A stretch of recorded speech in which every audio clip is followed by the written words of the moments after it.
आप सब में बहुत सारे लोग ऐसे ही ये वीडियो देख रहे होंगे जो कि अपना घर बनाने जा रहे हों या फिर आगे फ्यूचर में बनाने का प्लानिंग कर रहे हैं। तो दोस्तों ये वीडियो उन सभी लोगों के लिए है, चाहे हमारे मिस्त्री भाई हो गए, चाहे हमारे एक सिविल इंजीनियर हो गया, फ्रेशर जो लड़के होते हैं, या फिर जो हमारे मकान मालिक हैं। क्योंकि मैं आज से अपना एक सीरीज़ शुरू कर रहा हूँ हाउस कंस्ट्रक्शन में कॉमन जो गलतियाँ होती हैं। जैसे मैं यहाँ पे स्टेप बाय स्टेप आपको बताऊँगा। जैसे हम एक घर बनाते हैं, अपना फुटिंग का खुदाई करते हैं, फुटिंग के खुदाई में हमें क्या क्या सावधानियाँ रखनी होती है ताकि हमारा घर कमज़ोर नहीं हो। सब कुछ मैं डिटेल में आपको बताऊँगा, एक एक चीज़ इसका अलग अलग आपको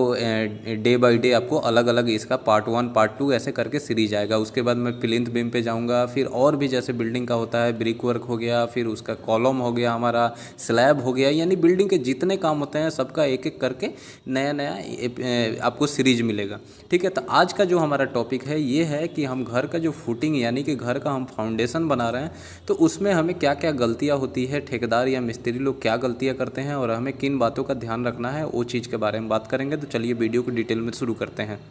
अब सबसे पहले आप जानते हैं कि हम एक प्लान बनवाते हैं अपना, जो भी हमारा एक आइडिया होता है कि हमें कितने कमरे चाहिए, कहाँ पे कॉलम आने चाहिए। एक सिविल इंजीनियर या आर्किटेक्ट हमें एक प्लान बना के देता है, तो उसमें प्लान में ही वो आपको कॉलम का पोजीशन निकाल के देता है कि कहाँ कहाँ पे आपका कॉलम आएगा। ठीक उसी प्लान में अगर आप एक आर्किटेक्ट से या सिविल इंजीनियर से बनवाते हैं तो आपको पूरा लोड का कैलकुलेशन वगैरह करता है, सब कुछ आपका एक सही से डिजाइन करके कॉलम का लोड वगैरह निकाल के, और फुटिंग का वो गहराई देता है कि इतना गहरा आपको फुटिंग की गहराई रखनी है, यानी जो गड्ढा आप देख रहे हैं ये आपको इतनी गहरी रखनी है, इसकी लंबाई चौड़ाई इतनी रखनी है। तो जब मान लीजिए आपका कोई प्लान बन गया तो जो आप एक गड्ढा खुदवाते हैं, तो मैं एक सिंपल आपको आइडिया यहाँ पे दे दूँ कि जैसे आप एक मंजिल यानी कि सिर्फ ग्राउंड फ्लोर बना रहे हैं या फिर एक मंजिल या दो मंजिल तक के बात कर रहा हूँ, तो उतना तक का जो आप गड्ढा खोदेंगे तो गड्ढे का जो लंबाई और चौड़ाई होनी चाहिए वो होनी चाहिए 4 फीट बाई 4 फीट, और उसकी गहराई भी होनी चाहिए 4 फीट की। उससे कम आपको बिल्कुल नहीं देना है।